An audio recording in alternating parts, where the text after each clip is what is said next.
Welcome everyone, welcome to another class. Cell biology का जो बचा हुआ टॉपिक था हम वो आज कंटिन्यू करेंगे। तो इसमें जो सेल था हमारा जो कि मैंने यहाँ पे बनाया है उसकी ऑर्गेनेलीज के बारे में हम बात करेंगे। तो सेंटर से ही चलेंगे ऑफ कोर्स। तो ये रहा हमारा सेंटर में न्यूक्लियस, ठीक है। और इसी के साथ लगा होता है एंडोप्लाज्मिक रेटिकुलम। और ये रही हमारी गोल्गी गोल्गी बॉडीज, है ना। ये रहा हमारा माइटोकॉन्ड्रिया, इसको मैं MIT लिख रहा हूँ अभी के लिए। इसे आप रख लीजिए क्लोरोप्लास्ट। क्लोरोप्लास्ट। तो ये रहा वैक्यूल हमारा। और ये रहे पेरोक्सिसोम्स, ठीक है। और ये रहे लाइसोसोम्स। हो सकता है मैंने कुछ चीजें मिस कर दी हूँ, बस आप थोड़ा एडजस्ट कर लीजिए। तो सेल बायोलॉजी के जैसे मैंने आपको स्टार्टिंग में बताया था कि जो हमारी सेल ऑर्गेनेलीज होती हैं उन्हें हम तीन क्लासेस में या फिर तीन पार्ट्स में डिवाइड कर सकते हैं: सिंगल मेम्ब्रेन, डबल मेम्ब्रेन और मेम्ब्रेनलेस। ओ, मेम्ब्रेनलेस से मुझे याद आया, मैंने आपको राइबोसोम शो नहीं किए, तो ये मैंने बनाया है राइबोसोम्स। ओके। तो सिंगल मेम्ब्रेन में हमारा आता है RER SCR, मतलब ये एंडोप्लाज्मिक रेटिकुलम ही है। रफ एंडोप्लाज्मिक और smooth endoplasmic reticulum, Golgi bodies, lysosomes, peroxisome, vacuoles. फिर उसके बाद आते हैं माइटोकॉन्ड्रिया, न्यूक्लियस और क्लोरोप्लास्ट। ये तीन आते हैं डबल मेम्ब्रेन, डबल, ओके। और जो हमारे मेम्ब्रेन लेस होते हैं राइबोसोम और सेंट्रियोल्स होते हैं। ओके। सबसे पहले हम स्टार्ट करेंगे न्यूक्लियस से। ओके, न्यूक्लियस हमारा एक डबल मेम्ब्रेन सेल ऑर्गेनेली है, ठीक है। ये डबल है। अब न्यूक्लियस आपको पता है कि न्यूक्लियस कंटेन्स क्रोमेटिन नेटवर्क। ये रहे, ये जो मैंने यहाँ पे क्रॉस क्रॉस जैसे बनाए हैं, ये सब क्रोमेटिन नेटवर्क्स है। क्रोमेटिन कैसे बनता है? ये बनता है DNA प्लस हिस्टोन से। DNA प्लस हिस्टोन्स, ठीक है, histones. Okay. DNA plus histone से क्रोमेटिन नेटवर्क बनेगा। तो ये क्रोमेटिन नेटवर्क क्या होता है? न्यूक्लियर लेमिन से अटैच होता है और पूरे, मतलब एक तरह से आप कह सकते हैं पूरे न्यूक्लियस में ये पाया जाता है। और इसी बीच में कहीं कहीं न्यूक्लियोलस का भी फॉर्मेशन हो जाता है, जो कंटेन करते हैं, जहाँ पे मतलब RNA सिंथेसाइज होता है, मतलब उसके बाद फिर राइबोसोम्स वगैरह भी बनते हैं, ठीक है। तो अब यहाँ पे जो हमारा न्यूक्लियर लेमिन है, ये क्या करता है कि ये लॉक करता है इन्हीं क्रोमैटिन्स को न्यूक्लियस के अंदर, आप कह सकते हैं। और इस न्यूक्लियर लेमिन के बाद यहाँ पे एमरीन प्रोटीन्स होंगे जो न्यूक्लियर लेमिन को अटैच करेंगे इसके मेम्ब्रेन से। ओके, न्यूक्लियर मेम्ब्रेन से। अब उसके बाद जो आपको इंपॉर्टेंट बात जानने की है वो ये रही कि ये जो ये वाला सेक्शन है यहाँ पे, ये मैंने थोड़ा ऐसे ब्लैक कर दिया ज्यादा सर्कल में। इनको हम कहते हैं कजाल बॉडीज। ओके। ये कजाल बॉडीज वही एरिया है जहाँ पे स्नर्प्स का फॉर्मेशन होता है। स्नर्प्स आपको पता है ये स्प्लाइसिंग में हेल्प करते हैं। तो जैसे ही स्नर्प्स का फॉर्मेशन होता है, ये जाते हैं यहाँ पे, जिसको कहते हैं हम न्यूक्लियर स्पेकल्स में। और न्यूक्लियर स्पेकल्स में होगी स्प्लाइसिंग। तो यही वो स्प्लाइसिंग होती है जहाँ पे एक्सॉन और इंट्रॉन्स को सेपरेट किया जाता है, ठीक है। फिर यहाँ पे आती हैं PML बॉडीज। ये एक एक्स्ट्रा बॉडीज है जिसे पॉलीमाइलोसिटिक बॉडीज कहते हैं। पहले ये कैंसरस सेल्स में पाई गई थी, फिर बाद में पता चला था कि न्यूक्लियस में भी ये मतलब मिल जाती हैं, ठीक है। तो बेसिकली यही था न्यूक्लियस का। बस इसमें आप ये जान लीजिए कि यहाँ पे क्या होता है। तो DNA रेप्लिकेशन यहाँ पे होती है, ट्रांसक्रिप्शन यहाँ पे होती है, ठीक है, ट्रांसक्रिप्शन। ओके। फिर ऐसे ऐसे बाद में मतलब राइबोसोम का सिंथेसिस भी यहीं पे होता है, तो आप कह सकते हैं कि ट्रांसलेशन इनिशिएशन भी यहीं होगी। ये तीनों प्रोसेस यहाँ पे होंगी, ठीक है। तो बाकी इससे रिलेटेड जितनी भी प्रोसेस है वो यहाँ पे होंगी। और इसके अलावा इसे हम कहते हैं control centre, control centre of cell, control centre of cell. यही है हमारा न्यूक्लियस। अब हम बिना टाइम वेस्ट किए सीधे अगली ऑर्गेनेली पे चलेंगे जो है हमारी माइटोकॉन्ड्रिया, ठीक है। अब माइटोकॉन्ड्रिया के बारे में आपको पता तो होगा ही, ऑफ कोर्स, है ना। तो माइटोकॉन्ड्रिया जो है, आप देख सकते हैं, ये मैंने छोटा सा उसका स्ट्रक्चर बनाया है, ठीक है। तो एंडोसिम्बायोसिस थ्योरी जो है, जिसके जिसके बेसिस पे वो था कि जो हमारे यूकैरियोटिक सेल थे उन्होंने प्रोकैरियोट एनगल्फ किया, और उन्हीं प्रोकैरियोट का एक पार्ट है माइटोकॉन्ड्रिया। तो इसी एंडोसिम्बायोसिस से माइटोकॉन्ड्रिया ऑफ कोर्स अंदर आया। फिर आपको पता है बेसिकली माइटोकॉन्ड्रिया क्या होता है। ATP जहाँ पे सिंथेसाइज होते हैं, मतलब powerhouse of the cell होता है, पावर हाउस। ओके। तो माइटोकॉन्ड्रिया जो है हमारा, उस पे आप ध्यान रख लीजिए कि इसके जो साइटोप्लाज्म है उसे हम मैट्रिक्स कहते हैं, जहाँ पे क्रैब साइकिल या फिर TCA साइकिल चलती है, ठीक है। और ये जो माइटोकॉन्ड्रिया, ये अगेन न्यूक्लियस की तरह डबल मेम्ब्रेन है, आउटर और इनर मेम्ब्रेन में ये क्लासिफाई होता है। और जो इसका इनर मेम्ब्रेन है, वहाँ पे इलेक्ट्रॉन ट्रांसपोर्ट चेन चलती है। अब इसके फंक्शंस की बात करेंगे हम, तो फंक्शंस में आता है सबसे पहले कि जो electron transport chain, of course मैंने वही बताई, और क्रैब साइकिल भी मैंने आपको बता दिया। इसके अलावा ये जो beta oxidation of fatty acid करता है, तो less than 16 carbon fatty acid जो होते हैं उसमें बीटा ऑक्सीडेशन होता है। बीटा का फॉर्म यहाँ पे मतलब जैसे CCOOH है, तो ये अल्फा हो गया और ये हो गया बीटा, तो इस बीटा को ऑक्सीडाइज करेगा ये, ठीक है। अब फिर ये साइट फॉर लिंकेज स्टेप भी होती है ना। जब ग्लाइकोलिसिस होती है उसके बाद जो वगैरह पायरोवेट वगैरह अंदर माइटोकॉन्ड्रिया की तरफ जाते हैं, तो लिंकेज स्टेप से जाएंगे, तो वो लिंकेज स्टेप भी यही होगा। And it involves in photo respiration as well, C2 cycle and glycolate cycle, इन दोनों में ये इन्वॉल्व होगा। फिर अमीनो एसिड ऑक्सीडेशन भी यहाँ पे होती है। एस्पार्टेट से ऑक्सैलो एसिटिक एसिड बनेगा और ग्लूटामेट से अल्फा कीटोग्लूटारेट बनेगा। ये TCA साइकिल का पार्ट है, ठीक है। और ये फोटो रेस्पिरेशन का मतलब कार्बन साइकिल का, कार्बन साइकिल, ठीक है। अब ये mother to offspring maternal inheritance में भी माइटोकॉन्ड्रिया पास हो जाता है, ठीक है। इसके अलावा दूसरी जो हम बात करेंगे वो हम बात करेंगे क्लोरोप्लास्ट की। तो क्लोरोप्लास्ट मिलता है प्लांट्स में।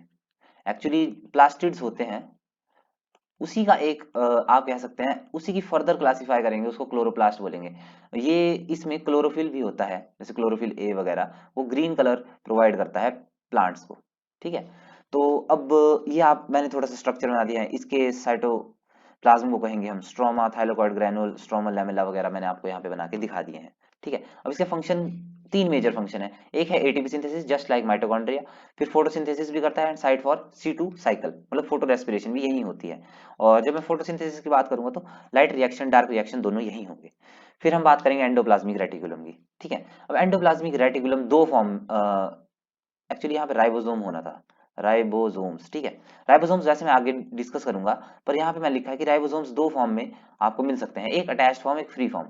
और फ्री फॉर्म राइबोसोम तो वैसे ही मंडरा रहे होंगे साइटोप्लाज्म में, पर ये जो अटैच्ड फॉर्म है राइबोसोम्स की, ठीक है, आई मीन ये वाला था, ठीक है।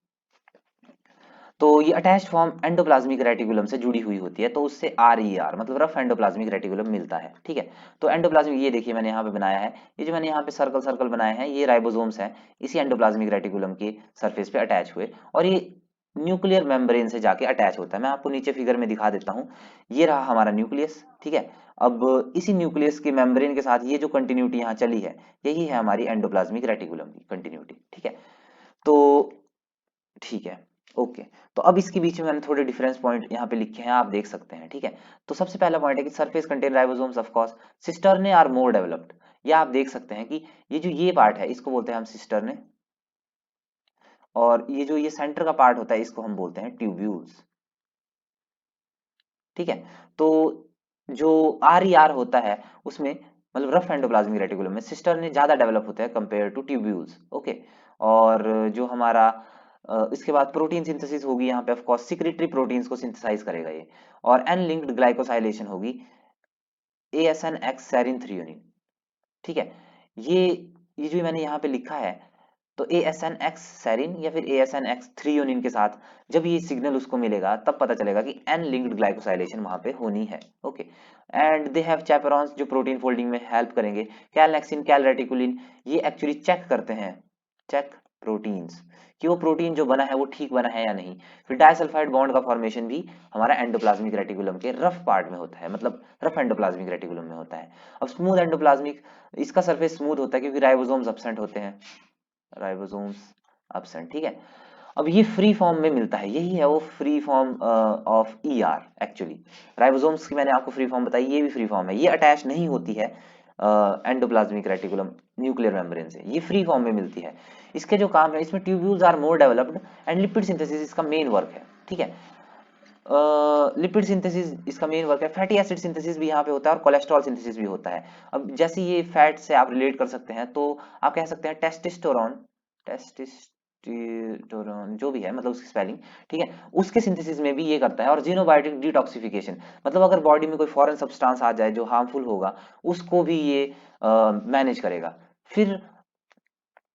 फिर आप यहाँ देखिए कि राइबोसोम्स मैंने आपको बताया कि एंडोप्लाज्मिक रेटिकुलम पे सरफेस या साइटोप्लाज्म में फ्री फॉर्म में मिलते हैं, ठीक है।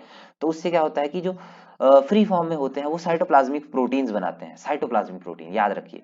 और जो एंडोप्लाज्मिक रेटिकुलम के साथ अटैच्ड राइबोसोम्स होते हैं वो बनाते हैं proteins in the secretory form, okay. तो अब ये बात ध्यान रख लीजिए आपकी एन लिंक्ड जो ग्लाइकोसाइलेशन है, it starts at RER but ends in Golgi, ठीक है। तो अब मैं यहाँ बताऊं तो ये है हम RER, यहां से स्टार्ट होगी और यहाँ गोल्जी में जाके वो खत्म होगी, ठीक है। And several non muscle endoplasmic reticulums can store calcium also, ठीक है। तो जो मैंने अभी आपको एंडोप्लाज्मिक फ्री फॉर्म में एंडोप्लाज्मिक रेटिकुलम बताया, ये जिसका ट्यूब्यूल ज्यादा डेवलप है, मैंने ऐसे बता दिया। मैंने आपको बताया कि लिपिड सिंथेसिस में ये काम करता है, पर कैल्शियम स्टोरेज में भी काम करेगा, ठीक है। तो अब दूसरी हम बात करेंगे गोल्जी बॉडीज की, ऑफ कोर्स। तो गोल्जी बॉडीज में आप ये समझ लीजिए कि वो, आई एम सॉरी, ये थोड़ा सा गाड़ियों की डिस्टरबेंस के लिए। ओके, तो गोल्जी बॉडी को हम ये तीन पार्ट में डिवाइड करेंगे, सिस, मिड और ट्रांस गोल्जी। सिस गोल्जी जो होगी वो न्यूक्लियस की तरफ होगी और ट्रांस गोल्जी होगी प्लाज्मा मेम्ब्रेन की तरफ को, ठीक है। I am sorry. अब क्या होता है कि जब जैसे प्रोटीन वगैरह सिंथेसाइज हुआ या कोई प्रोटीन ऊपर की तरफ मूव किया, है ना, उसमें क्या होगा कि प्रोटीन जाएगा, फिर ये वेसिकल्स वगैरह बनाएगा और ये ऐसे ऐसे चलता रहेगा, ठीक है। यही है मेन काम गोल्जी बॉडीज का। गोल्जी बॉडीज का मेन काम जो है वो है पैकेजिंग, पैकेजिंग, ठीक है। तो अब इस पैकेजिंग में कैसे होता है, सपोज आर ने कोई प्रोटीन सिंथेसाइज किया, वो यहाँ से गया यहाँ पे। अच्छा, यहाँ पे एक और चीज भी होती है, endoplasmic reticulum intermediate Golgi apparatus, या फिर मतलब ऐसे ही कुछ नाम है उसका। तो ये एक इंटरमीडिएट कॉम्प्लेक्स होता है जो गोल्जीज को कनेक्ट करता है इससे, एंडोप्लाज्मिक रेटिकुलम से, ठीक है। अगर कोई चीज ऊपर की तरफ जाए, मतलब ऐसे न्यूक्लियस, या फिर आप कह सकते हैं सिस कॉल्जी से प्लाज्मा मेम्ब्रेन, या ईआर से प्लाज्मा मेम्ब्रेन की तरफ, तो इस पाथवे को हम कहते हैं एनारोग्रेड पाथवे। और जो प्लाज्मा मेम्ब्रेन से नीचे की तरफ अगर कुछ आए सिस कॉल्जी की तरफ, उसको हम कहेंगे रेट्रोग्रेड पाथवे ऑफ ट्रांसपोर्ट, ठीक है।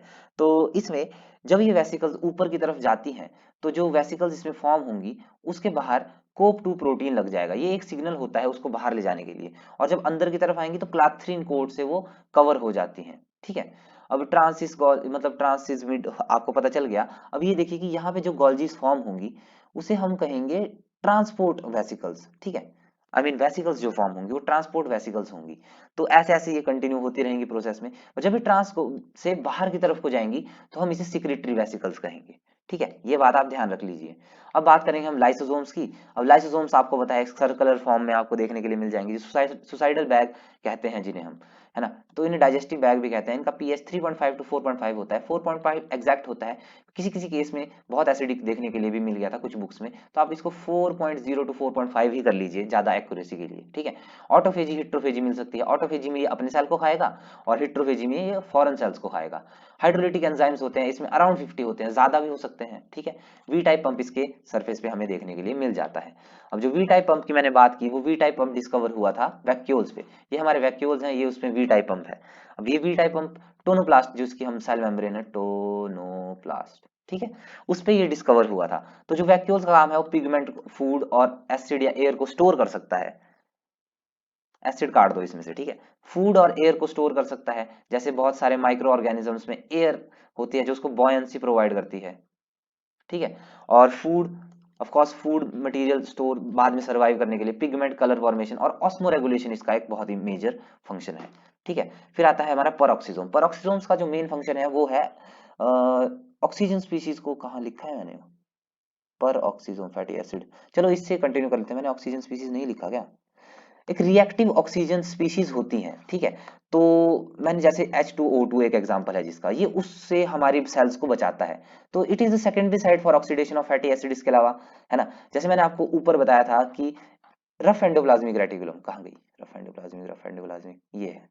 Oh sorry sorry, mitochondria.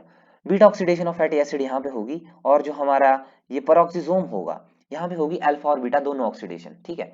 Mitochondria में बीटा ऑक्सीडेशन होगी, यहाँ लिखो, ओ एक ही ये है रिएक्टिव ऑक्सीजन स्पीशीज। इनको ये न्यूट्रलाइज करता है ताकि सेल्स को प्रोटेक्ट कर सके। And protein working in it are called peroxins, ठीक है।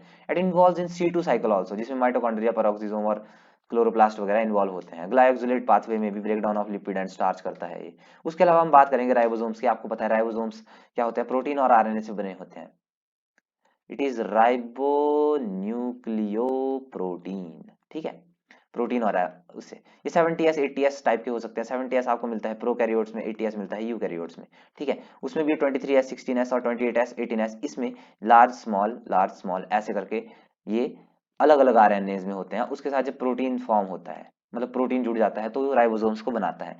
फिर हम लास्ट में बात करेंगे सेंट्रियोल्स की। तो सेंट्रियोल्स आपने देखा होगा कि जब सेल डिवीजन करता है ना, तो ये ये सेंट्रियोसोम है, उसके अंदर क्या होता है कि ये दो आप कह सकते हैं डॉट्स या बटन्स जैसे दो ऑब्जेक्ट होते हैं, वही होते हैं हमारे सेंट्रोसोम्स। ठीक है, सॉरी सेंट्रियोल्स वो होते हैं और सेंट्रोसोम बाहर वाले होते हैं। तो ये क्या करते हैं, ये मेड अप ऑफ माइक्रोट्यूबुलिन्स और ये स्पिंडल फॉर्मेशन करते हैं। जैसे ये मैंने क्रोमोसोम बनाया, ठीक है, तो वो जो अटैच नहीं होते ऐसे, तो ये स्पिंडल फाइबर जो होते हैं, ये इनके फॉर्मेशन के लिए हमारे सेंट्रियोल्स काम करते हैं। ठीक है, इसी के साथ मैं चलता हूं, सब्सक्राइब कीजिए and thank you very much.